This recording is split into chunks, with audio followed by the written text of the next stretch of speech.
In Chapter 1, we're going to be talking about four main concepts. We're going to be talking about objects, classes, methods, and parameters. And these are at the heart of object orientation. So it's going to be vital that we understand these concepts, as they form the foundation of all object-oriented programming languages. So let's start by talking about objects and classes.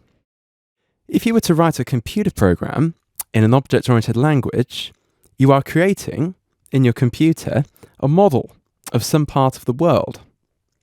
And the parts of this model are built up from what we call objects that appear in the problem domain.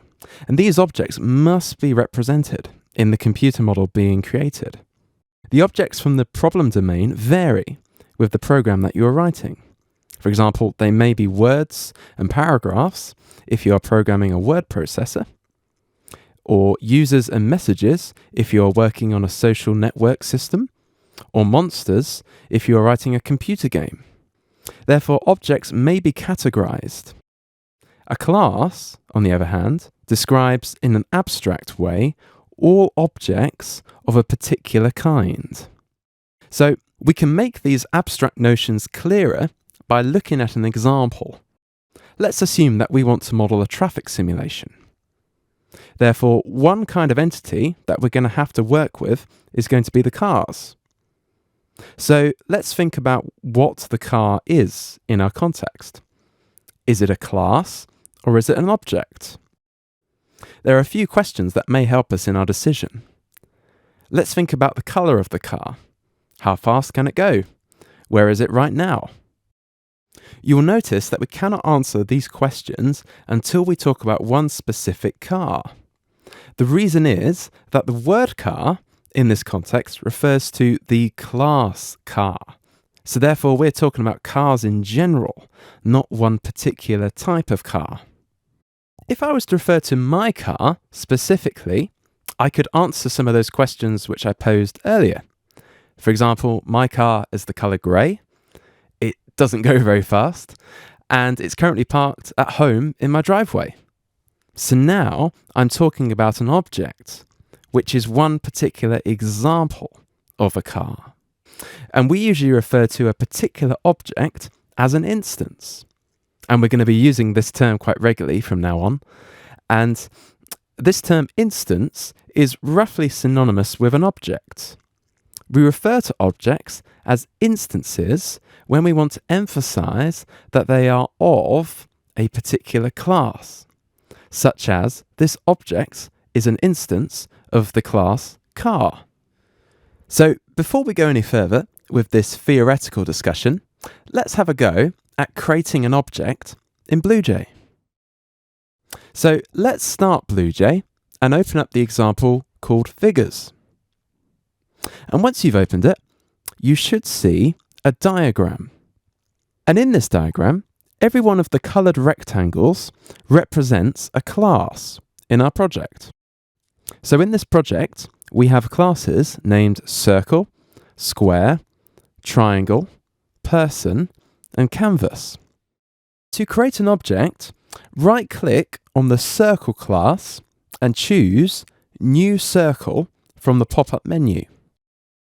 The system then asks you to specify a name for the instance, but you can click OK for this because the default name supplied should be good enough for now.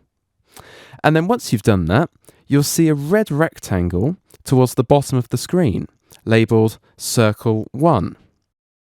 And pay attention to the naming convention here, because it's important to note that we start the names of classes with capital letters, such as circle, which you'll see is written with a capital C, and we start the names of objects with lowercase letters, such as circle 1. And this naming convention makes it really easy for programmers to tell the difference between a class and an object. So, congratulations, you've just created your first object. Circle with a capital C, the rectangular icon, represents the class circle, and circle 1 with a lowercase c is an object created from that class. And you'll see that this object exists in the area at the bottom of the screen, which is called the object bench. And when you create another object, you'll see it also appear in this object bench. So then for a quick exercise, let's see if you can create another object of the class circle. And then when you've done that, create an object of the square. And then once you've created those objects, if you wanted to call some of the methods of these objects, you can right-click, let's say on one of the circle objects, but make sure it's the object and not the class. And then when you right-click, you'll be able to see a pop-up menu which lists several operations. For example, choose Make Visible from the menu. And this will allow you to draw a representation of this circle in a separate window. If you were to right-click again, you'd also see several other operations in the circle's menu. Try invoking the Move Right operation, and then move down a few times to move the circle closer to the bottom of the screen.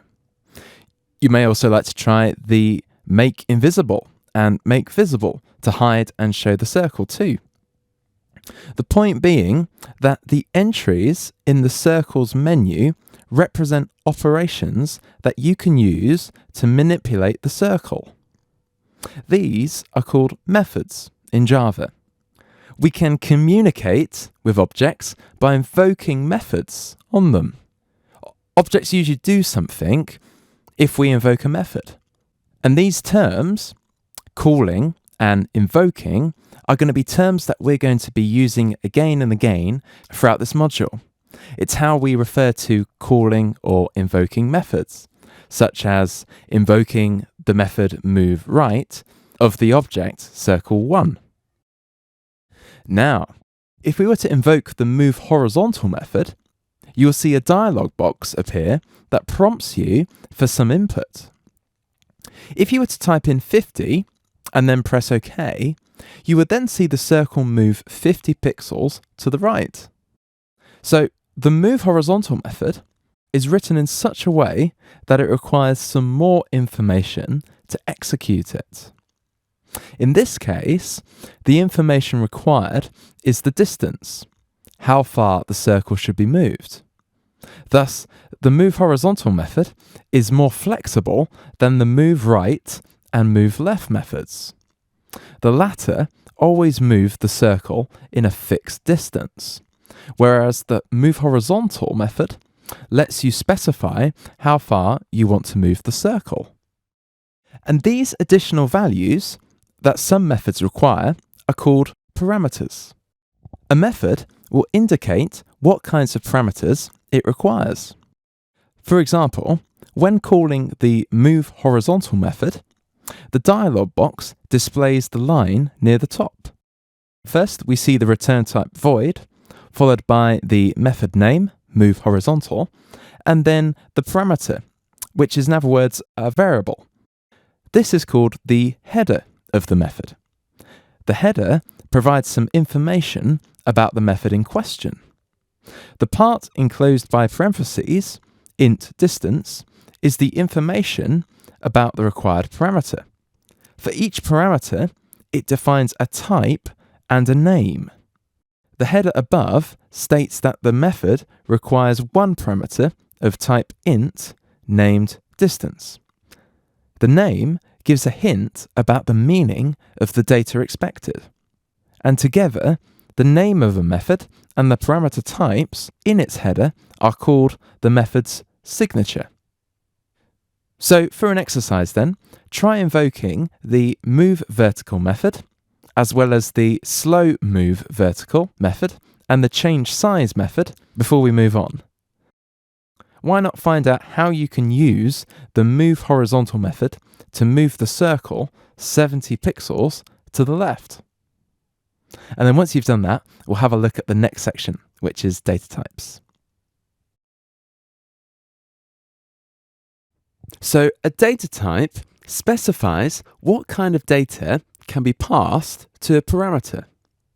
The type int signifies whole numbers, which are also known as integer numbers, hence the abbreviation to int. In the example we previously mentioned, The signature of the move horizontal method states that before the method can execute, we need to supply a whole number specifying the distance to move. And the data entry field, shown here, then lets us enter that number. So in the example so far, the only data type that we have seen has been int. The parameters of the move methods and the change size methods are all of that type. Closer inspection of the object's pop-up menu shows that the method entries in the menu include the parameter types. If a method has no parameter, the method name is followed by an empty set of parentheses. However, if it does have a parameter, the type and name of that parameter are displayed. In the list of the methods for the circle, you will see one method with a different parameter type. The change color method has the parameter of type string. The string type indicates that a section of the text, for example, a word or a sentence, is expected. Strings are always enclosed within double quotes, or otherwise known as speech marks. For example, to enter the word red as a string, we would have to type red within speech marks, or double quotes. So give this a try then, and try invoking the change color method on one of your circle objects and enter the string red. And if this is done correctly, it should change the color of the circle. And then once you've done that, try out some other colors too. But beware that a common error for beginners is to forget the speech marks or the double quotes when typing in a data value of type string. If you were to type the color green without the speech marks, you'll get an error message saying something like error cannot find symbol -variable green. So if you do get this message, make sure that you enclose your color within speech marks next time you try. The method call dialog also includes a section of text called a comment above the method header. Comments are included to provide information to the reader, or in other words, the programmer who is reading the code. And we're going to come back to looking at comments in the next chapter, chapter 2. But for now, just know that the comment of the change color method describes what color names that the system knows about. Java also supports other data types, including decimal numbers and characters.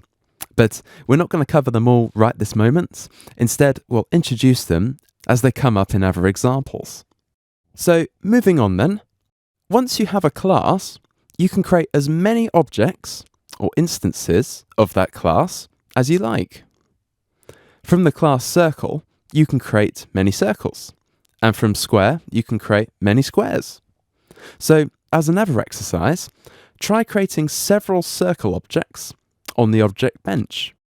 And as a reminder, you can do this by selecting the new circle option from the pop-up menu of the circle class. And then once you've done this, play around with them, make them visible, and use the move methods to move the circles around the screen. And then once you've done this, try creating objects of the triangle class, and the square class, and the person class, and change their positions, sizes, and colors. And hopefully this exercise illustrates that every one of those objects has its own position, color, and size. You can change an attribute of an object, such as its size, by calling a method on that object. And it's worth noting that this will affect the particular object, but not the others. You may also notice an additional detail about parameters. Have a look at the change size method of the triangle. Its header is void change size, and then in the parentheses, int new height, comma, int new width. So this is an example of a method with more than one parameter. This method has two, and a comma separates them in the header. Methods can, in fact, have any number of parameters. The set of values of all attributes defining an object, such as x position, y position, colour, diameter, and the visibility status of the circle, is also referred to as the object's state. This is another example of common terminology that we shall use from now on. In BlueJ, the state of an object can be inspected by selecting the Inspect function from the Object's pop-up menu. When an object is inspected, an Object Inspector is displayed. The Object Inspector is an enlarged view of the object that shows the attributes stored inside it, as you can see here. Some methods, when called, change the state of an object. For example, calling moveLeft changes the x position attribute. And Java refers to these object attributes as fields. So, as another little exercise, why not give this a go? Make sure you have several objects on the object bench, and then inspect each of them in turn. You could try changing the state of an object, for example, calling the moveLeft method while the object inspector is open. And by doing so, you should see the values in the object inspector change.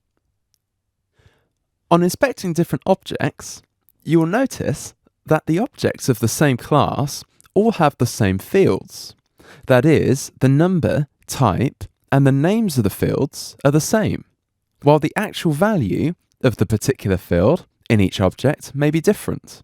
In contrast, objects of a different class may have different fields. A circle, for example, has a diameter field, while the triangle has fields for width and height. The reason is that the number, types, and names of fields are defined in a class, not in an object. So the class circle defines that each circle object will have 5 fields, named diameter, x position, y position, colour, and is visible. It also defines the types for these fields. That is, it specifies that the first 3 are of type int, while the colour of type string and the is visible flag is of type boolean. And by the way, boolean is a type that can represent 2 values, true and false, which we'll discuss in more detail later. When an object of class circle is created, the object will automatically have these fields. The values of these fields are stored in the object. That ensures that each circle has a colour, for instance, and each can have a different colour, as we can see here. The story is similar for methods. Methods are defined in the class of the object, and as a result, all objects of a given class have the same methods. However, the methods are invoked on objects. This makes it clear which object to change when, for example, a moveRight method is invoked. So let's talk a bit more generally about Java code. When we program in Java, we essentially write down instructions to invoke methods on objects, just as we've shown previously.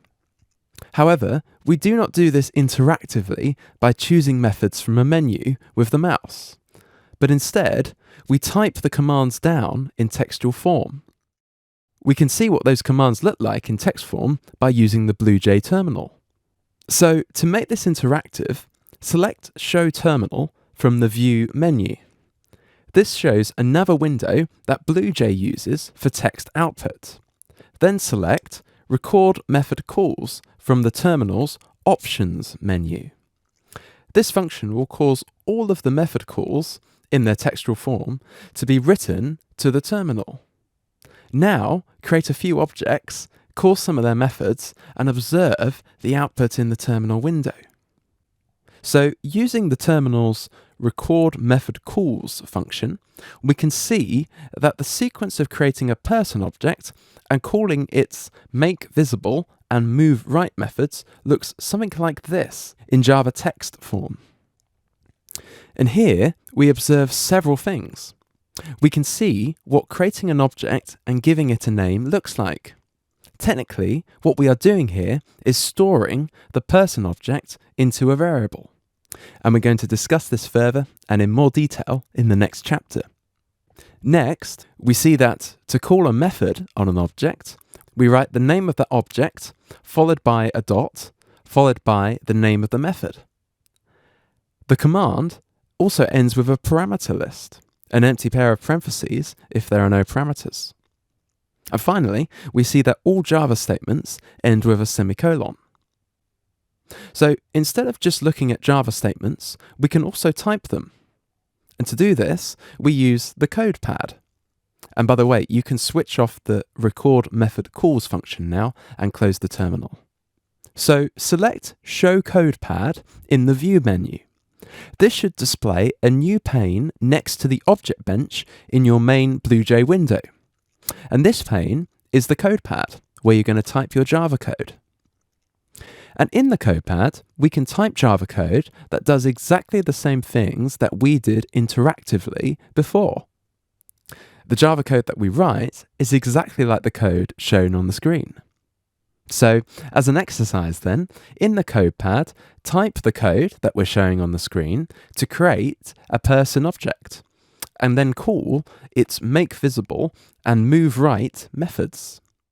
Then, go on to create some other objects and call their methods too. Typing these commands should have the same effect as invoking that same command from the objects menu. If you see an error message, then you must have mistyped the command. So in that case, it's best to check your spelling, and then hopefully then you'll see that the syntax is quite strict. Even getting a single character wrong will cause the command to fail. For the next section, we shall work with a different example project. So close the figures project, if you still have it open, and open the project called House. And then once you've opened that House project, create an instance of the class Picture and invoke its draw method. Also, try out the set black and white and set color methods. 5 of the classes in the House project are identical to the classes in the Figures project, but we now have an additional class called Picture. This class is programmed to do exactly what we have done by hand in the previous exercise. In reality, if we want a sequence of tasks done in Java, we would not normally do it by hand. Instead, we would create a class that does it for us, and this is the Pictures class.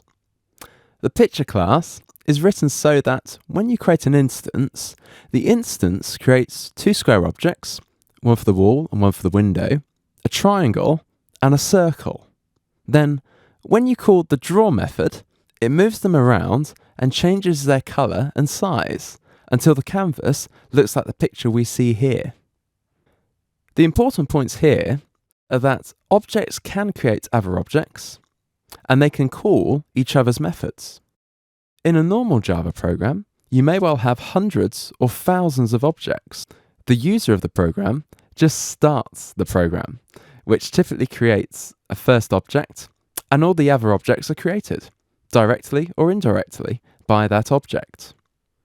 So the big question now is this: how do we write the class for such an object? Each class has some source code associated with it. The source code is text that defines the details of the class. In BlueJ, the source code of a class can be viewed by selecting the Open Editor function from the class's pop-up menu, or by double-clicking the class icon. So, if you were to look at the pop-up menu of the class Picture again, you will see an option labelled Open Editor. So select it, and this will open a text editor displaying the source code of the class. The source code is text written in the Java programming language. It defines what fields and methods a class has, and precisely what happens when a method is invoked. In the next chapter, we shall discuss exactly what the source code of a class contains and how it is structured. A large part of learning the art of programming is learning how to write these class definitions. To do this, we shall learn how to use the Java language. although there are many other programming languages that we could use to write code. When you make a change to the source code and close the editor, the icon for that class appears striped in the diagram. The stripes indicate that the source has been changed. The class now needs to be compiled by clicking the Compile button. And once the class has been compiled, objects can be created again, and you can try out your next change. When people write computer programs, they typically use a higher level programming language, such as Java. A problem with that is that the computer cannot execute Java source code directly. Java was designed to be reasonably easy to read for humans, not for computers. Computers, internally, work with a binary representation of a machine code, which looks quite different from Java. The problem for us is that it looks so complex that we do not want to write it directly. We prefer to write Java. So what can we do about this? The solution is a program called a compiler. The compiler translates the Java code into machine code. We can write Java and run the compiler, which generates the machine code. And the computer can then read the machine code. As a result, every time we change the source code, we must first run the compiler before we can use the class again to create an object. Otherwise, the machine code version that the computer needs will not exist.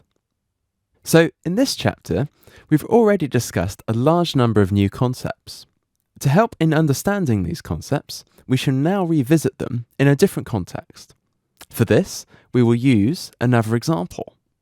So, close the house project if you still have it open, and open the lab classes project. This project is a simplified part of the student database designed to help keep track of students in laboratory classes and to print class lists. So, create an object of class students. You will notice that this time you are prompted not only for a name of the instance, but also for some other parameters. Fill them in before clicking OK. Remember that the parameters are of type string and must be written with double quotes, or in other words, speech marks. As we've said before, it's possible to create multiple objects. And again, the objects have methods that you can call from their pop-up menus. When calling the getName method of the student class, we notice something new. Methods may return a result value. In fact, the header of each method tells us whether or not it returns the result and what type the result is. The header of getName, as shown in the object's pop-up menu, is defined as string getName. The word string before the method name specifies the return type. It states that this method will return a result of type string. The header of the changeName method states void changeName, and then as a parameter, it takes a string which is called replacement name. And the word void indicates that this method does not return any result. Methods with return values enable us to get information from an object via a method call. This means that we can use methods either to change an object's state or to find out about its state. The return type of a method is not part of its signature. So have a go at some of the following exercises then. See if you can create an object of class lab class. As the signature indicates, you will need to specify the maximum number of students in that class, which is an integer. And then, when you've done that, call the number of students method of that class. Next, look at the signature of the enroll student method, and then have a go at the following exercises on the screen. And as these exercises will show, objects can be passed as parameters to methods of other objects. In the case where a method expects an object as a parameter, the expected object's class name is specified as the parameter type in the method signature. So Explore this project a bit more and try to identify the concepts that we discussed earlier in the figures example within this context. So, in this chapter, we've explored the basics of classes and objects. We've discussed the fact that objects are specified by classes. Classes represent the general concept of things, whilst objects represent concrete instances of a class. We can have many objects of any class. Objects have methods that we use to communicate with them. We can use a method to make a change to the object or get information from the object. Methods can have parameters, and parameters have types. Methods have return types, which specify what type of data they return. If the return type is void, they do not return anything. Objects store data in fields, which also have types. All the data values of an object together are referred to as the object's state. Objects are created from class definitions that have been written in a particular programming language. Much of programming in Java is about learning to write class definitions. A large Java program will have many classes, each with many methods that call each other in many different ways. To learn to develop Java programs, we need to learn how to write class definitions, including fields and methods, and how to put these classes together well. And the rest of this book deals with those issues.